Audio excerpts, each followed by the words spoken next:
Hello and welcome. I'm Geeta Mohan and you're watching World Today. Now, when Pakistan was shaken with India's military prowess and forced to concede, one man pulled a surprise and claimed credit for it: Donald Trump. The opposition has questioned US President Donald Trump's claim that India and Pakistan decided to stop fighting only after he threatened to cut trade ties with both the countries. Referring to US President Donald Trump's remarks made minutes before Prime Minister Modi's public address, senior Congress leader Pawan Khera said that he was taken aback by Prime Minister's silence on the matter throughout the speech. Now, government sources have told India Today TV that trade did not feature in separate conversations between Prime Minister Modi and US Vice President J.D. Vance and External Affairs Minister when he spoke with Secretary of State Rubio ahead of the India-Pakistan understanding. Meanwhile, Indian government has reiterated its resolve against those who threaten India's sovereignty and said India would respond if Pakistan fired on it. The government said Pakistan's military capabilities were significantly degraded by India and key air bases were effectively put out of action. The government also spoke about the evidence it has on the 22nd of April Pahalgam terror attack and said that the resistance front and an offshoot of the Lashkar-e-Taiba took responsibility for it. Besides, Prime Minister Modi, in his address to the nation, reaffirmed the fight against terrorism and has said it won't give in to nuclear blackmail or allow cross-border terrorism. We helped a lot, and we helped also with trade. I said, come on, we're going to do a lot of trade with you guys. Let's stop it. Let's stop it. If you stop it, we're doing trade. If you don't stop it, we're not going to do any trade. People have never really used trade the way I used it. That I can tell you. And all of a sudden they said, I think we're going to stop. We did some great things with trade with India and Pakistan. It really helped the situation, very heated situation. Could have lost millions of people, more than millions. I mean, many millions of people. And they want to do business with America. But we never used our powers that way. We never knew how. We never had people that knew how to do that. From the time of Operation Sindoor commenced on 7th May till the understanding on cessation of firing and military action on 10th May, there were conversations between Indian and US leaders on the evolving military situation. The issue of trade did not come up in any of these discussions. Prime Minister Narendra Modi's visit to Adampur Air Base was not just to boost morale, but to drop facts. As chants of Vande Mataram echoed across the airstrip, Prime Minister Modi reiterated how India has decimated Pakistani air bases in Operation Sindoor. Even though Pakistan tries damage control through denial, satellite images reveal the truth. For more on this, watch our next report.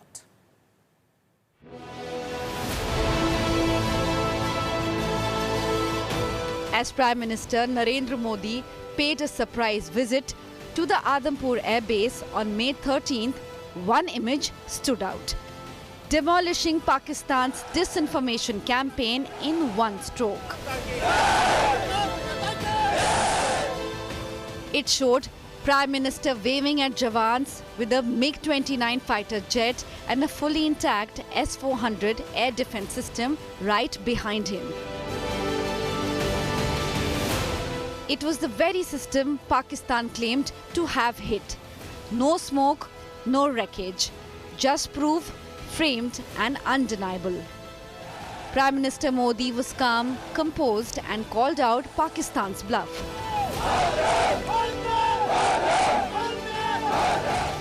As Vande Mataram echoed across the airstrip, Modi was not just there to thank the Air Force. He was fact-checking Pakistan in real time. While Pakistan spun fiction, satellites captured the facts. Exclusive images accessed by India Today network reveal a trail of destruction across 6 major Pakistani air bases. Sukur aircraft shelters reduced to rubble. Rahim Yar Khan, a 43-foot wide crater, gouged into its only runway. in Moshav Sargodha, 2 craters and charred military trucks at what Pakistan calls its Air Force crown jewel. At Noor Khan, just 10 kilometers from Pakistan's military headquarters, vital transport aircraft were struck. Jacobabad, once a NATO stronghold, saw hangars and possible F-16 support facilities hit. And Bholari, a modern PAF base housing AEWACs, showed signs of precision damage to hangars likely sheltering radar planes. They were coordinated, high-precision retaliatory strikes launched in response to Pakistan's failed intrusion.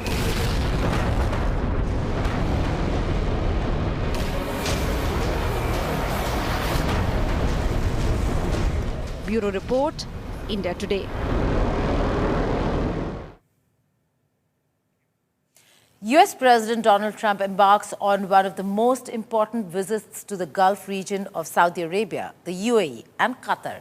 Amid escalating tensions between Israel and Palestine, the visit to Middle East, or what we call West Asia, is being seen as a crucial one, with Trump eyeing huge investments from the oil-rich region. The 2 leaders of Saudi Arabia and the US have signed economic and bilateral cooperation agreements. Watch this. The U.S.-Saudi relationship has been a bedrock of security and prosperity. Today we reaffirm this important bond, and we take the next steps to make our relationship closer, stronger, and more powerful than ever before. It is more powerful than ever before.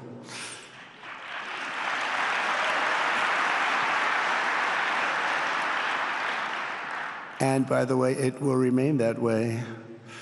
We don't go in and out like other people. It will remain that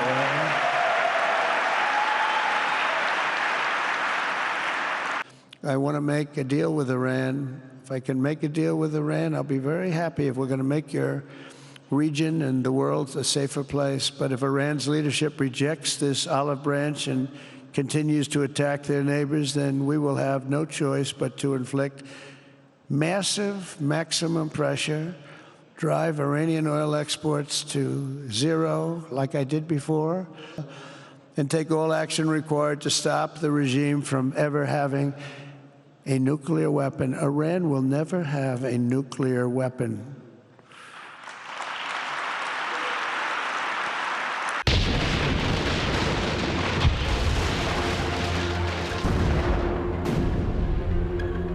When the Middle East is embroiled in the ongoing Israeli-Palestine conflict and a growing threat of Iran's nuclear program looms large, a 4-day visit of US President Donald Trump to the Gulf regions of Saudi Arabia, the UAE and Qatar holds significance.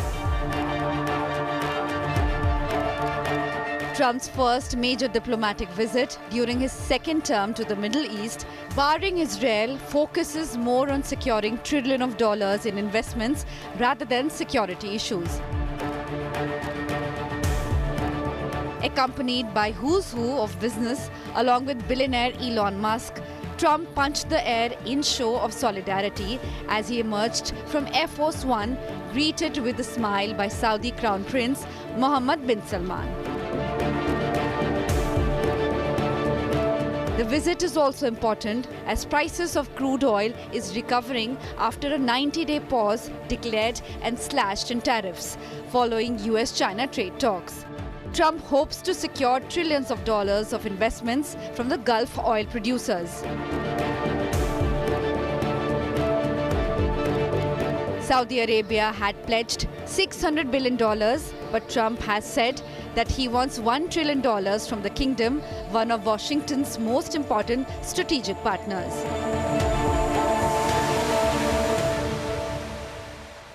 Saudi Arabia has been attempting to diversify the kingdom's economy in a major reform program dubbed Vision 2030 that includes giga projects such as NEOM, a futuristic city the size of Belgium. But it had to scale back some of its lofty ambitions with rising costs and falling oil prices.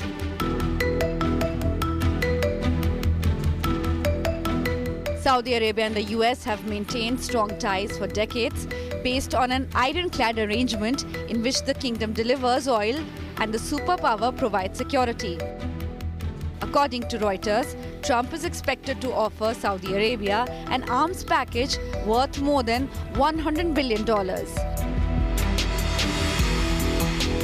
Trump's Middle East envoy, Steve Witkoff, said he expected to expand the Abraham Accords, a set of deals brokered by Trump in its first term, by which Arab states including the UAE, Bahrain and Morocco recognize Israel. But Riyadh's progress in the deal is unlikely as the kingdom supports Palestine's demand for a separate state. Trump also said he may travel on Thursday to Turkey for potential talks between Vladimir Putin and Volodymyr Zelensky on Russia's war in Ukraine. Bureau Report, India Today. Now, experts see the visit significant as there is a major shift in Trump's foreign policy and his choice of West Asia, the Middle East, as his first visit to any country during his second term. He chose Saudi Arabia even during his first term.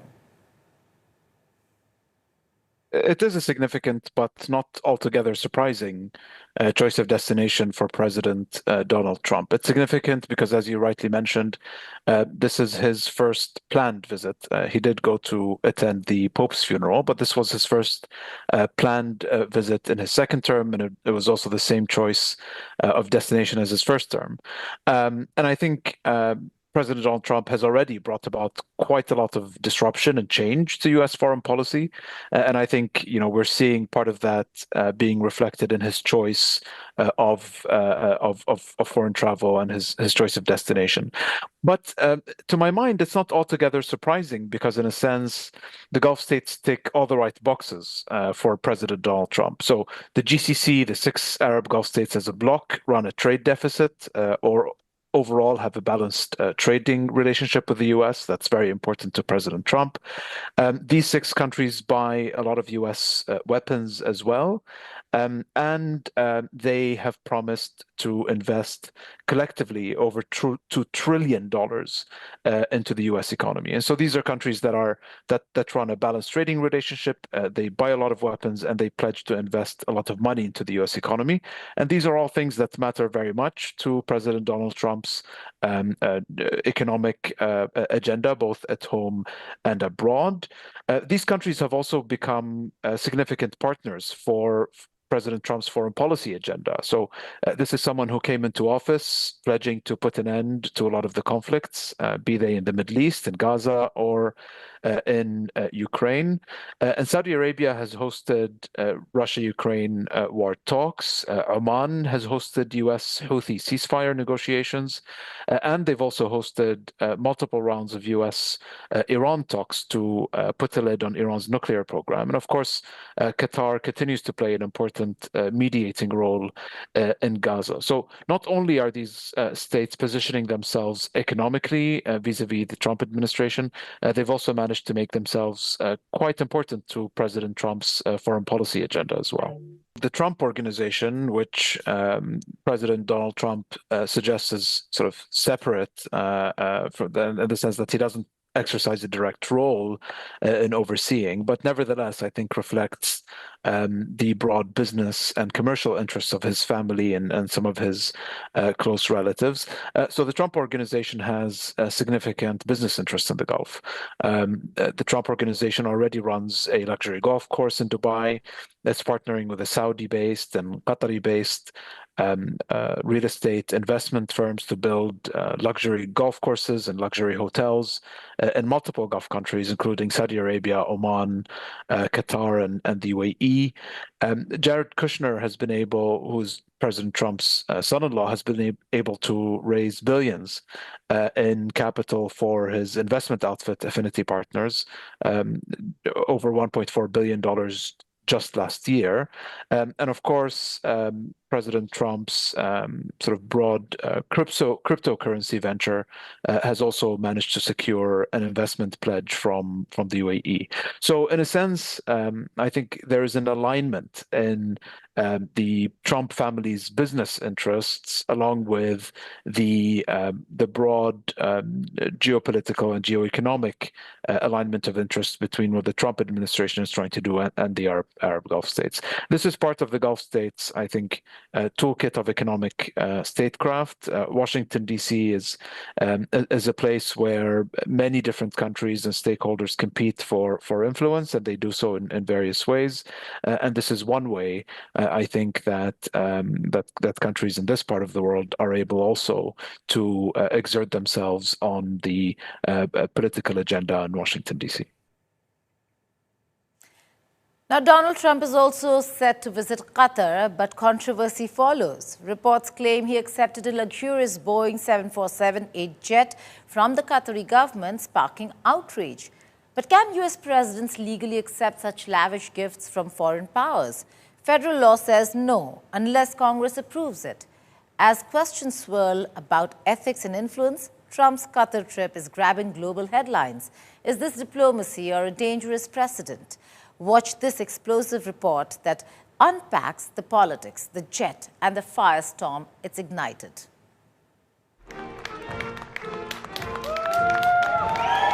In what sounds more like a scene from a satirical Netflix series than real-world diplomacy, US President Donald Trump is under fire again. This time for accepting a Boeing 747-8 nicknamed a palace in the sky from the Qatari government. The plane, decked out like a five-star hotel with wings, is supposedly a temporary Air Force One. Ethic watchdogs are raising alarm bells, with some branding the situation as a blatant violation of the US Constitution's Emoluments Clause.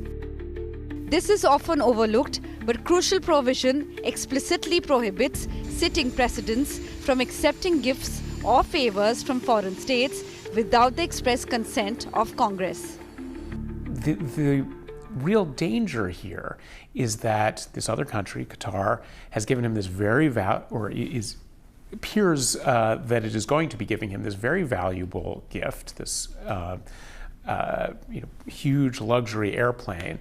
And that when he makes decisions, whether it's about the Middle East, which is a very volatile region, or about trade deals, that rather than making those decisions based on this analysis of what's in the American people's interest, that he's going to remember that they gave him this great plane that he loves, and that could tip him to make a different decision than he would make otherwise. Legal experts argue that receiving a $400 million aircraft, even on a temporary basis and on behalf of the Department of Defense, wades deep into murky constitutional waters. That is not alone. That is a love letter, quipped one ethic analyst, summing up the incredulity shared by many. While Trump has defended the move by suggesting the jet will eventually serve as a historical exhibit in his future presidential library, the optics have struck a nerve across party lines. As questions mount over the legality and propriety of the arrangement, one thing is clear: this jet fuel scandal is poised to remain in the headlines. Whether it is a diplomatic misstep or just another chapter in the never-ending Trump saga, it is already soaring into legal and political turbulence. Bureau Report, India Today. Hassan AlHassan also weighed in on what it means for President Trump to really receive a gift of a jet from Qatar. Listen in. In a sense, that will be up to the Americans and to the U.S. system, really, to decide whether it's appropriate for the U.S. president to be accepting gifts of this nature from a foreign country. I think from Qatar's perspective, Qatar recognizes that the United States, I think, is a very significant defense and security partner for Doha. It also recognizes that I think its reputation has suffered in Washington, D.C., partly because of the extremely polarized nature with which the Palestinian issue has been essentially viewed and discussed and deliberated on in the U.S., especially around university campuses and so on. And so I think from the Qatari perspective, it's an attempt at currying favor with the Trump administration and with President Trump himself, who ultimately is the leader of the most powerful country in the world. So I think from the Qatari standpoint, they will do whatever it is they can to, I think, solidify and strengthen that relationship for their own interests. And then obviously it's up to President Trump and the wider US system to decide whether this is something that they would be willing to accept. And here's that segment where we tell you why Trump is going viral in Viral POTUS.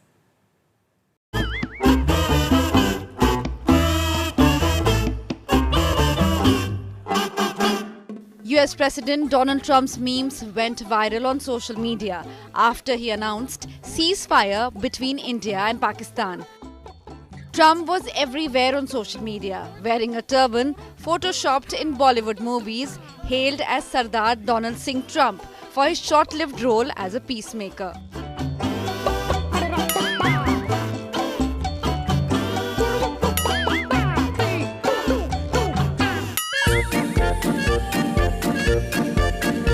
Trump's long night of talks while announcing the ceasefire between India and Pakistan has sparked a flood of memes and hilarious commentary on social media. What began as a formal statement by the US president has quickly turned into a meme fest, with users coming up with their own long night of talks versions, with many featuring Trump himself.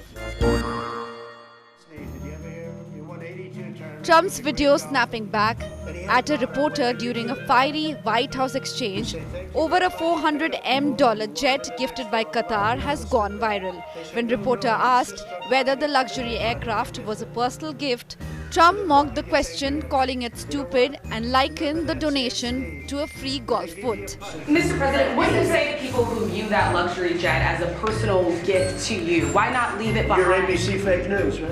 Why not? It's only ABC. Well, a few of you would. Let me tell you, you should be embarrassed asking that question. They're giving us a free jet. I could say, no, don't give us. I want to pay you $1 billion or 400 million or whatever it is. Or I could say, thank you very much. That was a great election. Trump's first comment while meeting the newly elected Canadian Prime Minister Mark Carney was a bold joke, instantly causing Carney to burst into laughter. The moment quickly went viral, with Carney's priceless reaction capturing widespread attention. Prime Minister Mark Carney with us, as you know, just a few days ago he won a very big election in Canada. And I think I was probably the greatest thing that happened to him, but I can't take vote credit. His party was losing by a lot, and he ended up winning, so I really want to congratulate him. It was probably one of the greatest comebacks in the history of politics, maybe even greater than mine. You know. That's all in this edition of World Today. Thank you for watching. Goodbye and take care.